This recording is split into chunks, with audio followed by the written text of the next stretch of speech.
Аллах Таалам Ибрахим сүресінің 7-ші аятында айтады: «Ла ин шакартум ла азиданнакум ва ла ин кафартум инна азаби лашадид». Егерде сілер шүгір қылсаңар, мен сілерге ашырып берем. Егерде налып қапырчылық қыла тұрған болсоңор, шүгүрсүздүк кыла турган болсоңор, анда азабым силерге катуу.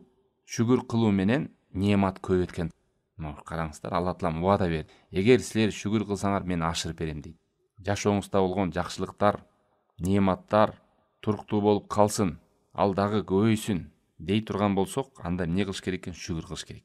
Шүгүрдү алымдар ушундай сыпаттайт. Шүгүр кылуу Кудай Тааламга жок неаматты алып келет. Сиздеги шүгүр кылуу менен жок нерсе пайда болот. Буга чейин андай жакшылык сизде жок эле, бирок шүгүр кылуу менен жок неамат келет. Жана бар неаматың сакталып калат. Эки маани.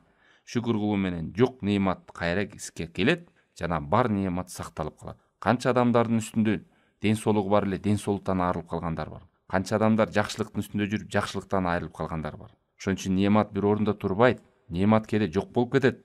Бул дубадын маанисинде келгенде кол жууп калат, кургалып калуу бар. Жана неамат кээде көбөйөт. Ал көбөйгөнү шүгүр менен. Ошон үчүн алымдар айткан: «Ан-ни'мату ида шукират қаррат ва ида куфират фаррат» дейт. Неамат шүгүр кылса туруктуу болуп калат, эгерде наалып, кейип, кекшип, капырчылык кылса качат дейт. Шүгүр кылуу менен неамат туруктуу болуп калат. Кейип, кекшөө менен, нааразы болуу менен, Аллах Таалага нааразылык көрүүсү менен, бар нерсеге каниет кылып, топук кылып, шүгүр кылбоо менен ал нерседен да кур калат. Ошон үчүн Аллах сактасын, кээ бир учурда адамдар: мен кейип кекшиген жокмун, жөн эле арыз муңун айтып атам, жалап кылып атам, жөн эле баягы нааразычылыгын көргөзүп атам бирөөгө деп, бирок Кудай Тааламга нааразы экенин, Кудай Тааламга шүгүрсүздүк кылып атканын эске албайт. Адамдарга арыз муңун айтып, жашоосуна нааразы экенин айтуу менен бул Кудай Тааламга шүгүр кылган болуп саналбайт.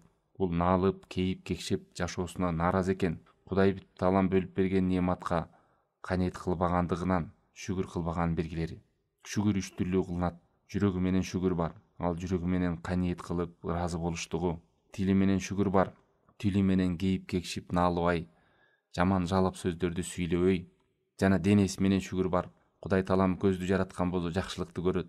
Кулак берди, кулак жаман нерселерди укпай жакшылыкты угат. Колду берди, жакшы нерселерди кармайт. Бүт ушу бул дененин шүгүрү. Кудай Таалам берген денени орозого, намазга, жакшы иштерге жумшайт. Мына ошол жерден чөм пайгамбарыбыз алейхисалам берди Абдулла ибн Умар айтып атат пайгамбарыбыздын дуаларынан эле: «О Аллах, мени неаматыңдан кур калтырып койбочу. Неаматыңдан кол жууп калбайын. Ушул нерседен сактай көр» деп жалбарып дуа кылып жүргөн экен пайгамбар саллаллаху алейхи вассалам. Ушул нерседен коркойлу. Бир жакшылыкта жүрсөм эле дайыма жүрө бербейин дебейли. Ал неамат бир орунга турбайт экен. Көбөйө турган учуру бар экен. Такыр азая турган учуру бар экен. Жок болуп кетүү коркунучу бар экен. Ал адамга кайтат экен. Адамдын мамилесине жараша.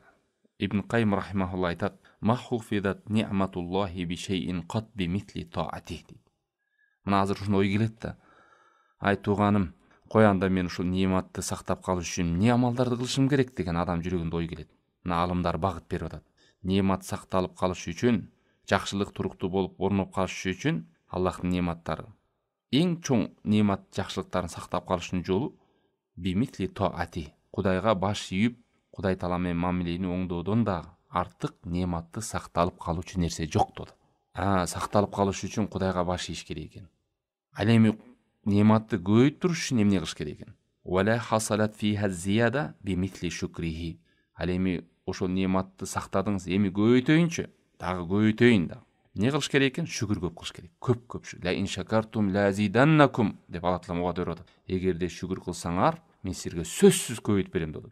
Ла ин шакартум ла азиданнакум деген бекем да, ла азиданнакум деген жөн эле көбөйтүп берем деген жок, сөзсүз көбөйтүп берем дейт. Көбөйтүүнү. Бул неаматтын кур жалак калып калуу, неаматтан ажырап калуунун коркунучу эмне экен? Вала залат анил бу'д би мисли маъсиятихи ли раббихи.